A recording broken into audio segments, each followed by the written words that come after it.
feel like our clients help teach us who we are and who we want to be and how we best can show up for other people without depleting ourselves. How long are we doing hair? I always said 3 years. It was like 2 months, but I said 3 years. And then it was finally 3 years. Then I started to be completely honest. I mean, the thing that I like to say the most is like carry as you climb.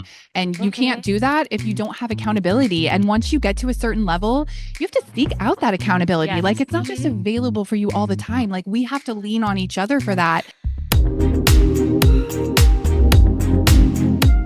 Welcome, everybody, to an episode of Successful Stylist Academy. We have a special guest here, and it's funny I say special because all of our guests are special, but I'm super excited, and we are recording here at the International Beauty Show right in New York City. So that's also just like a really, really fun thing to take the Successful Stylist Podcast here. And this is my first time meeting Vanessa in person. She actually joined us for our group coaching collective, which we'll get into a little bit, but welcome, Vanessa. Thank you, Drea. Yeah, it's nice to meet you in person. Yes. So you drove to us from Jersey. Yep. South Jersey. Okay, perfect. So we want to give our audience a little bit of context first, just to in your journey, like a little bit of your story. So if you want to share just what you do, who you are, what you specialize in, and then of course, like the fun bits, like anything that we should know or just that you want to share. Okay, great. So I'm Vanessa Gross. I am currently the owner and sole operator at Moonstone Beauty Parlor in Marlton, New Jersey. It's a part of a Salon suite collective place. I have been doing hair for 23 years. Loved every second of it. In the salon 6 days a week. So I have a great clientele. There's some people I've been doing for all 23 years of my career. They are the backbone, the foundation, everything. I love them, like truly. I have like so much accountability to all of them. I mean, it's like they come first before anything. But I do have a lot of other fun things I do. I do some freelance stuff. I've gotten to work with some reality TV stars. I got to do some of the housewives. I love to do, I do some wigs. I do extensions. I like to do some stuff for shows. I've done some print work. And yeah, I like to I'm kind of like I just like to refer to myself as a cosmetologist because I do it all. I do hair mostly, but I also do makeup. And I mean, I'm really into skincare. I'm really into fashion. So kind of everything. Oh, so a lot of fun little facts. And I just feel like being like so immersed and well-rounded, like you have so much information to share with us. Being in the industry, another veteran stylist, like which I also love. I think when I started in the industry, I felt like I wanted to like kind of lie about how long I had been doing hair to seem like I had more experience. I did the same thing. I mean, for the first 3 years, if somebody asked me, how long are we doing hair? I always said 3 years. It was like 2 months, but I said 3 years. And then it was finally 3 years. Then I started to be completely honest. 7 was my magic number. I was like 7 years. And now that it's like 25 years, I'm kind of like 7 years, like just so that I know like a little bit younger. But, you know, I say that in fun, but really like this half, like almost this like second half of life and just being in the industry this long, there's like so much value in it. Like absolutely. Like as much as we're all trying to look younger all the time, and I'm very happy when people think I am younger. I'm flattered. That never gets old. It doesn't, but I really don't want anyone to think that I am younger because I want all 23 years of my experience to be accounted for. You know, I want people to know that this whole time I've been working hard and learning something new as often as I could and be, you know, respected and thought of as somebody who really knows their stuff, but yet is still, you know, open to new things all the time. Yeah, we're still growing, but we have so much to give, and that is not discredited. It's actually like a superpower. And there are so much like blood, sweat, and tears that we can keep other people from that we did have to go through ourselves. One thing I do actually miss about being in a salon is that I always had an assistant and I was always training somebody. And I really got a lot out of training people in the same way that I'm sure you probably get a lot out of the Successful Stylist Academy, where, you don't even realize how much knowledge and experience and wisdom you have to share. And then sometimes someone asks you a question you haven't even asked yourself. You hear yourself answer it and you're like, my God, I know what I'm doing. I really know what I'm talking about. Or it just reinforces those lessons and those tips into yourself. And like that all made me a better stylist too. And it's one thing I do miss. That's really good stuff. You said something when you were talking about, just your clients and owning the salon. And it's not a sexy word, but it's a really important one. And it was accountability. And I think sometimes, like when we are teaching and when we are giving back, I mean, the thing that I like to say the most is like, carry as you climb. And you can't do that if you don't have accountability. And once you get to a certain level, you have to seek out that accountability. Yes. Like it's not just available for you all the time. Like we have to lean on each other for that. And part of that is teaching and is giving back and is like having a mentor all the time and then being a part of a mentorship where you are giving that back, I think are really huge things. And, with that said, I want to just kind of take us into the next thing and go backwards before we go forward.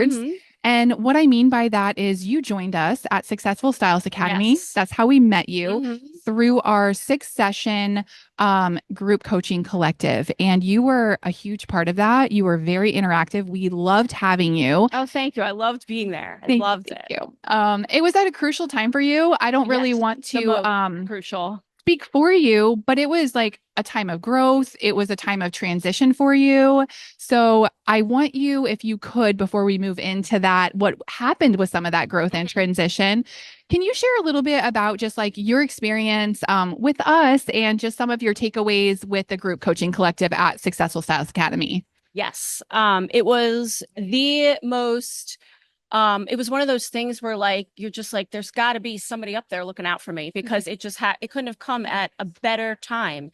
So I had decided at the end of 2022 that I was going to move into a salon suite. The building and the company I had chosen originally was supposed to open at the end of January 2023. Everything about the construction, all of it was very delayed. So after signing the lease at the beginning of January, I now had sort of a open-ended amount of time to figure out how I was going to begin my business, what that was going to look like, what I needed to do, because I was sort of just like floating in limbo, like waiting for them to tell me, when the process was getting started, when I could move in, when I could start doing all my paperwork. And it actually was perfect, because had I moved in at that time, I don't think I would have been ready, because there was so many things I hadn't really nailed down about my vision or, what it was going to be like. And not only that, but just the responsibility that comes with it, the accountability, and all the business stuff. And I've just always kind of gone with the flow. I trust myself. I'm not really easily influenced by ideas or trends or That's huge. I'm really not. And so I always just kind of do my own thing, and it's always worked out. But I met Ambrosia through Air, and she'd always just been somebody that was like great for me to like shoot a question to. We love Ambrosia. Yeah, like absolutely just so clutch. And found out about this Successful Stylist Academy, and I was like, great, that's exactly what I need right now, because it's very important to, when you have a lot of experience, not to get stuck in that and not to just be like, I know what I'm doing, I know what I'm doing, I know what I'm doing, especially when you're going into something new. So to meet with other stylists on a regular basis who were of a similar mindset and at a similar level and holding themselves to the same type of standard that I was just like it was just a great experience. It helped me feel less alone. It helped me feel like I could, it was just, I was navigating this whole thing with other people, listening to some of their concerns that I hadn't thought of. Everybody just bouncing ideas off of each other, having it be very guided and organized it was just exactly what I needed. I mean, it really helped me create a map and a vision and a mission, all of that. So it was just I really looked forward to it all the time. And it was just such a saving grace in what would have otherwise been like such a crazy, stressful time. So it kept me grounded, and it was just what I needed. Awesome. Well, it sounds like you made like great use of your time. And we were honored to be a part of your process. Oh, thank you. Yes. And so excited to see what you're doing now, which we're going to talk about too. But, hear this, you guys, because sometimes timing doesn't line up. Like we have plans and the world and the industry and like forces have other plans for us that don't align, and to lean into that flexibility, to take that time to set yourself up for additional success. Like hear that. Like if you guys don't hear anything else today, like when you're feeling buried, like just decide that you're not buried, that you are actually planted, and take a tangible step that is going to help set you up for success. Like you took something that was going to be chaotic, stressful, and was not something that was part of your plan or you anticipated, and you turned it into a strength. And like, that's what I'm hearing. And that is so, so powerful and so amazing. And so what happened next was you did open your salon suite. Like you do have your salon. And I want to talk about additional questions that I know are going to be so helpful for other stylists. And I am going to just like peek at my notes, but just what that looked like and what that process looked like. I mean, this was a whole nother thing, like the tech aspect of having having a business, having an online presence, being online, and not just being online and being on social media and navigating that and figuring out what you want that to be, but actually getting your technology to work. Learning how to use your computer again, your passwords working, remembering that. like actually getting these things to I need an assistant. My computer won't open. That was really helpful too. Like just even still, I'll be like Ambrosia, like somebody like help me because I mean, it had been the last time I took an actual computer class was like in 8th grade. So it was like 1997. And in the meantime, everything changed. So, that was giving me some time not only to figure out how I was going to do things online, but how to like actually work the internet and work a computer again. Yeah, absolutely. I mean, the tech end is a whole nother side of things. And I think being in the industry for so long, that's a learning curve that we have to do. Like we have to jump in and be a part of that. And we do. Ambrosia's amazing at that. And it's nice just to have friends to like lean into and be able to call that are willing to share their information. Yes. And those of you who aren't as familiar with Successful Stylist Academy, like we're like all about community, but we're really here so that the things that fall a little to the wayside sometimes in our industry and education are the pieces that we are trying to pick up. Yes. And make sure that those connect. So the things that like make your day harder, we're here to make that easier, like along the way. So like as just, first and foremost, I think maybe everyone doesn't feel this way about themselves as a stylist. Maybe they have another category, but like, I just feel like an artist, and I feel like a creative person and a creative. And you can get, especially when you get to be a little bit older, I'm 41, and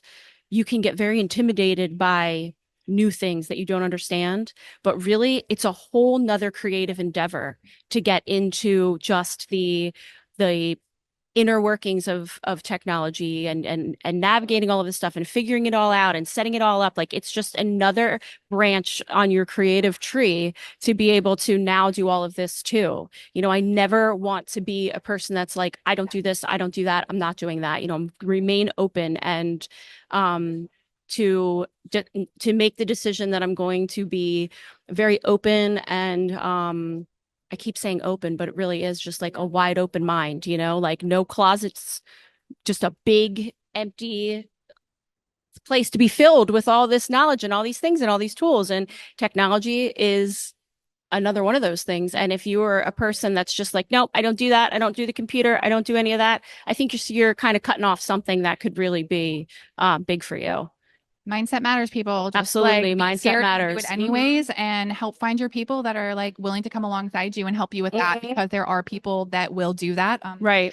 Us being one of them, of course. Mm-hmm. And you look insane. So thanks for sharing your age and everything, but you look insane. You Well, look amazing. thank you. Thank you. Like I said, it's You always can a see her, but compliment. I can't. But I always want to remind people like, no, I am 41 years old and Yeah. I've been doing this a long time and I got a long way to go, hopefully. And just a lot of knowledge to pass on, which is amazing. So you open your salon. Congratulations, Thank because you. doing something like that is absolutely for the brave. Oh my God, yeah.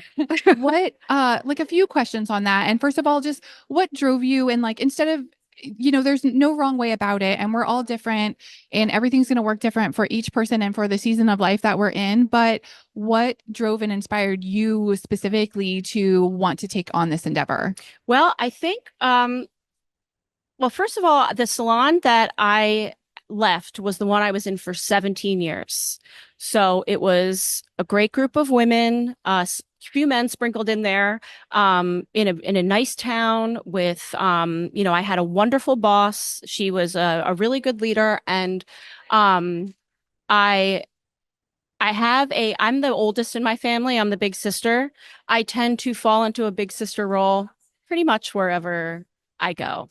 So I took initiative to take care of the girls there and, try to like lead everything, and really found myself, because my salon owner, my boss, she was very, she gave me a lot of allowed like autonomy for me, and kind of let me like, if I wanted to do something and it was working, she just kind of let me do it. So it was almost like I had these years of managing skills and really an understanding of business, of how this all worked financially, retail, client relations, public relations, like all the whole spectrum of it.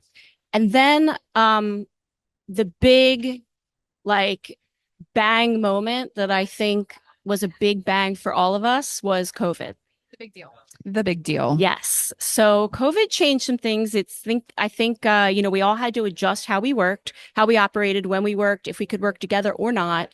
And all of that was just another unexpected, like not even a lesson, but a whole school in how to organize, and also made us all think about who we were and what we were doing and what we brought to the table. And I ended up working a lot of days solo, with no one else in the salon, just to clients' comfort level and stuff. And I found myself feeling like I was in my best creative space. Like I was at my best when there was less stimulation around me and I was really just focused in on what I was doing. I felt like that was very freeing.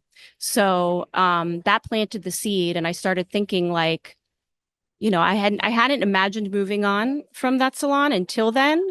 And then it just sort of started to grow, and I decided, you know what? It was like my clientele was my number one priority. And after what we went through with COVID and them sticking with me, it made me feel more autonomous in what I was doing, and just kind of felt like I was truly outgrowing my space. Like I keep comparing it to a tree, but I felt like I was a tree and now I was starting to kind of like bust through the walls and, like grow out of it a little bit. So when I really just thought, when it really became a strong pull, like that this is what I want to do, it was another like timing is perfect thing that I was kind of looking around and I was like, all right, well, what do I want to do? Like, would I want to have a staff? Would I, what would I want to be? Like how would I, being very logical and responsible about it, like from a financial standpoint, like how would I begin to grow this? Just happened to sort of be looking around and saw online that there was going to be a Sola Salon Suite facility opening, not I think a mile and a half from where my salon was. And I was just like, that's it. Yeah. I mean, you knew it was right. I knew it was right. You Like know, the seed was planted yes. and it did. It's like a tree is perfect because I just feel like I'm listening to like the growth of initially the seed be planted. I also really love that it seems like this ended up being like a seed that was planted that turned into a dream that you knew was right, but your clients and serving them and the special time that you had with them behind the chair was kind of like the center and the foundation, and Yes. everything like creatively in business like came from that, Yes. which I think it's such an important thing for like young stylists to hear, because sometimes we get just inundated with like, I need to be an influencer and I need to work for brands and I need to No. have affiliate links. And these That are all good comes. things. Yeah. But if you learn to love what you do and serve clients and show up in a way that is meaningful, like I Mhm. feel like almost all the other inspiration kind of comes from that. It does. You get everything from them, you know, and I think that there's some people that do, like, especially in this age, young stylists coming in now, they have, you know, they're, I think that it's probably a generation below me, but people that have only known social media and have always been very aware of themselves, what they look like. They see each other they see themselves all the time. We have cameras on our phones. They grew up with that. I did not. You're very self-aware of your image. And I think some of the standards that they want to meet early on are a little bit too high. And you can certainly go for them and maybe be successful, but your chances are a lot better if you really know yourself as a stylist, if you really know yourself as a business person, and all that comes in with the clientele, you know, like it's hard. Sometimes to a detriment that your clients seem like your family and your friends, and sometimes they do become that way. And I can't, you know, say that that shouldn't be. Yeah. Because again, that accountability, where in being so close with them and meeting their needs and knowing what they want, I figured out, you know, what works, what's worth it, what's not worth it. They teach us. Yeah. Yeah. All the feedback, having such an open, honest relationship with them, and, you know, really understanding what it is they need from me and what it is they need for their hair, you know, all those things. Then you can get into like brands. Then you can get into what's a passion of yours. Like, what do you want to bring to them? And if you were going to be an influencer, you have to know who you want to influence. So by getting to know your clients that way, getting to know yourself as somebody with clients, and in a way behind the chair, you are an influencer to those people. So until you have those years, and it does take years, I believe, really does, you can't really go there, you know, without that. Yeah. That experience is absolutely priceless. Yeah, that's some wisdom right there. I mean, I feel like our clients help teach us who we are and who we want to be and how we best can show up for other people without depleting ourselves, like what our boundaries are. Like our clients teach us so much. So not to have that foundation and try to skip those steps sometimes. Yes. And then wonder like why we're reaching, why we're burnt out, why we don't have that fulfillment. Like don't not take the time to do that as a stylist and lay your foundation, especially if you are a stylist who is wanting to work as a behind the chair stylist and you know that about yourself. I think that's great. So, I can even say, like, just to add one more thing to that one of my, like, I'm sure we'll get to this later, but one of my biggest dreams was to work in Hollywood, to work with celebrities, to work in fashion, to work in print with models, all of that. And in my years as a behind the chair stylist, when I have had the opportunity to work with someone like that, I bring the same exact energy and position to that. And I treat them exactly like I would a client that comes in the salon that isn't, you know, well, I'm doing their hair just to go to their friend's wedding, you know? So I treat, even though this person maybe is about to go be on the cover of something or is about to like go on a red carpet, I'm giving them everything that I would give my client who was just, you know, like was just in for their maintenance, you know, and treating them that way. And so you're treating them as a person, a whole person, and reading their room and, you know, adjusting to their comfort level. Like that has helped me immensely over, I think, anything else, you know, gaining their trust. understanding what it is they want and need, like all of those listening skills and interpretation and all of that that I developed as the years behind the chair ended up helping me more than anything in that.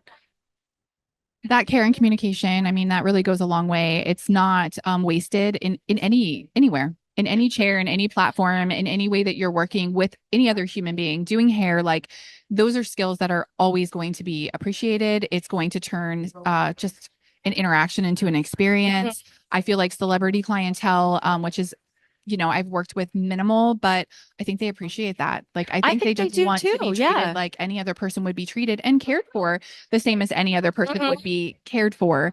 So I think that that's great, depending on what you're trying to get into. That's great advice. With your salon, biggest challenge, like what was number one biggest challenge opening? Well, the waiting was one. Not knowing when it was going to happen, not knowing when I could actually make the move. Because I had worked in the same salon for 17 years and had a very good relationship with my boss.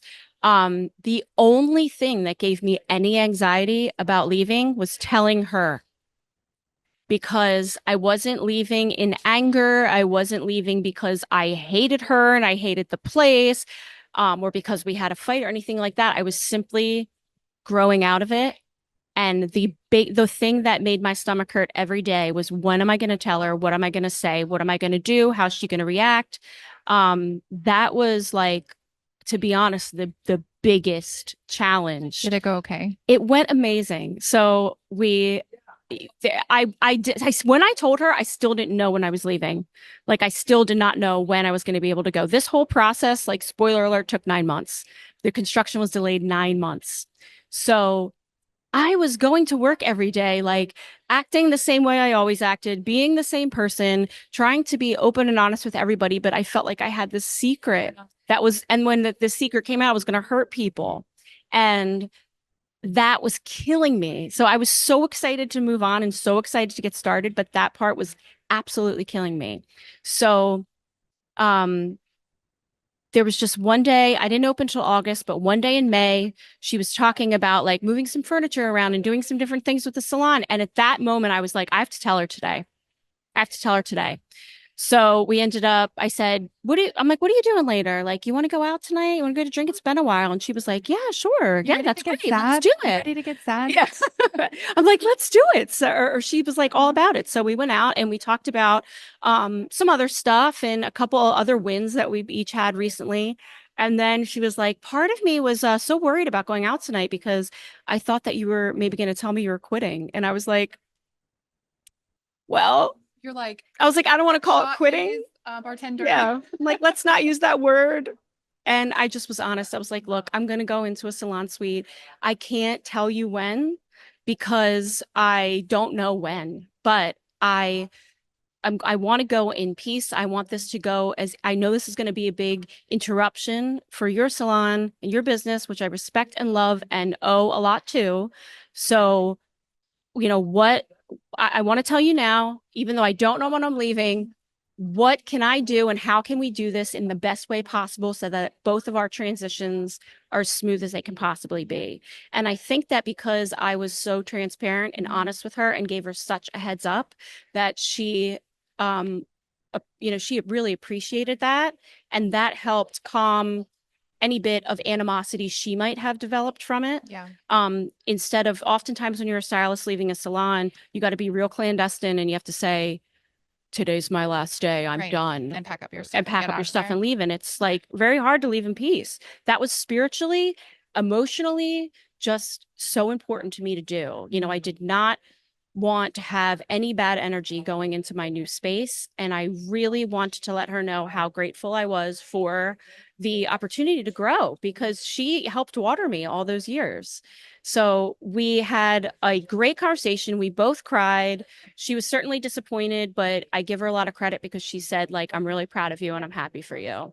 So we worked together over the next few months to, make the transition easy and how we were going to tell the other girls and what was going to go on and all of that. And I mean, I had taken over so much at that salon with like just my whole mentality that like I had to give her the passwords to our accounts and stuff before I left. I had to be like, this is who we order this from. This is when we order it. Here's the account number. Here's this. So there was a lot to do. So honest to God, that was the biggest challenge. Are really hard to find Mhm. and they're even harder to lose. And I think the part that made it probably so peaceful was there's so much respect between the two of you. So, okay. I mean, that is a big challenge. There's no easy way around that. So it sounds like it was handled really beautifully and it was good. You know, that's always good news. And so what is the biggest like fulfillment that has taken place since you opened your salon suite? I think that one of the things is just the pride in like being like, wow, I did this thing. Like I can do this. Like that's been great. Being able to provide a very safe space for people from you know, the world is crazy and things change so quickly all the time. And I have been very happy that I can offer this privacy to people and be able to, you know, really focus in on them one person at a time, without background noise, without other conversations, without the phone ringing, without the door opening and closing. Like that has been that's just something that's been so Your great. clients probably love it. They do. They love it. Yeah. And I love it for them and I love it for me. One thing I think about getting older too is that you get to be a little bit more sensitive to stimuli. And you know, just like being at work in a salon, a busy salon, and all of the sounds and all of the voices, and you know, sometimes you just like you're getting a little bit of everything, and then you might pick up on something that's going on across the room. And as much as I don't want to be engaged in that, I cannot help it. I have become engaged in that, and I'm not paying attention. And it was just like it's like ooh, all the time. And when I would leave at night, when like I would shut everything down, turn the music off, like you know, like get the messages all off the phone, like no more beeping, no more noise, no more talking, no more doors opening and closing, I would feel like, oh my God, like such a relief. And I have that kind of all day now. I mean, there's things going on, of course, because I'm running the business myself. So the phone does still ring and there still is, you know, a lot going on, but it's a calmer, less stimulating environment for everyone, including me. So it's kind of funny that you said that. I mean, we are here at the International Beauty Show and education is crucial and I'm so grateful for it. You young people, like just enjoy that chaos out there right now because me and Ambrose were walking around the floor. We did a few interviews, you know, checking out the education, supporting, growing with stylists. Like it's amazing. We love it. And we were like, all right, it's been almost 90 minutes. We're completely overstimulated. We can't hear, we can't think. I think we're maybe deaf. We need somebody, you know, we're just like, tell like, you know, you're old because you like turn down the radio so you can see better. Like that's right. I like had that moment like here. And it's nice to be able to dip in and out of it. I'm not embarrassed to say so. Like, you know, you just have to protect that a little bit, be aware of it. So it's just kind of like a funny thing, but like a truth, you know, for sure.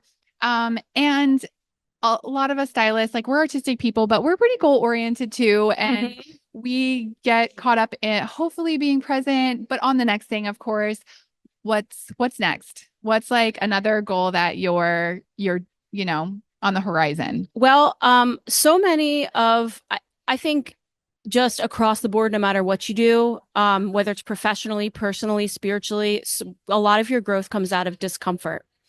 And I have reached a point in my suite and at this point in my business where I have gotten a little uncomfortable in my day to day where I feel like I have kind of I've maxed out. I have a full book. I'm always accepting new clients, but there's only so far I can go with that. And, you know, there's only so many hours in the day and days in the week, and I'm already doing a lot of those. So I am looking to expand upon other business opportunities, financial opportunities with keeping my salon at the center of all of it. I'd like to get, you know, brand affiliations. I would like to get more connected with that.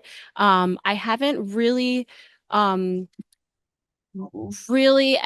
the idea of being an educator before, but I think that I might start to look into that and maybe think about doing some of that because I do have a lot to share. And that would just be one hand washing the other, because I could share a lot of my knowledge and experience and things I've gained along the way with other people, and also make a little extra money. So I want to do some brand things. I'd like to get way better at my social media. I'd love to be able to get better at creating videos and content, and then maybe get paid for some of that would be nice. That's always nice. Yeah, I like being a representative. I think I can be a very good spokesperson. I'm a good salesperson, so I'd like to get into more of those kinds of things too. So just building off of what I have, and any opportunity that comes along to fly out to LA or drive up here to New York and do a show, something live, like, You're here for it. Always. Always.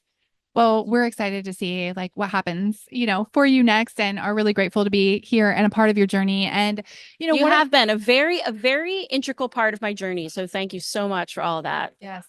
Our pleasure. Our pleasure. And, one of the beautiful parts of our industry is just the support and the encouragement that we give one another. So I do want to kind of ask you guys, our audience, if you connected to Vanessa and her story and you want to see what is next, please give her some love and find her and follow her and like all of that good stuff. Where can they do that? So I have 2 Instagram accounts. I have my personal one, which is Vanessa Gross Style. That's more of my fashion, beauty tips, day-to-day inspo, things like that. I'm doing a story today on my Instagram about me being here. That's like my main one. And then I have my salon page. My salon is called Moonstone Beauty Parlor. So that's where I post my work, things going on with the salon and all of that. So, awesome. So yes. So give Vanessa some love, and thank you for sharing some of your experience, some of your journey. Of course, anytime. I'm happy to. Being transparent. I just feel like that's how we learn. That's how we grow. That's really where the magic is, you guys. Finding your people is very important. It's really important. And you have to know when you've graduated to another level. And it doesn't mean that anyone is below you. It just means that you have moved on to a different frequency. You're like hopped from one cloud to another, and you got to find your people and stick with them and align yourself.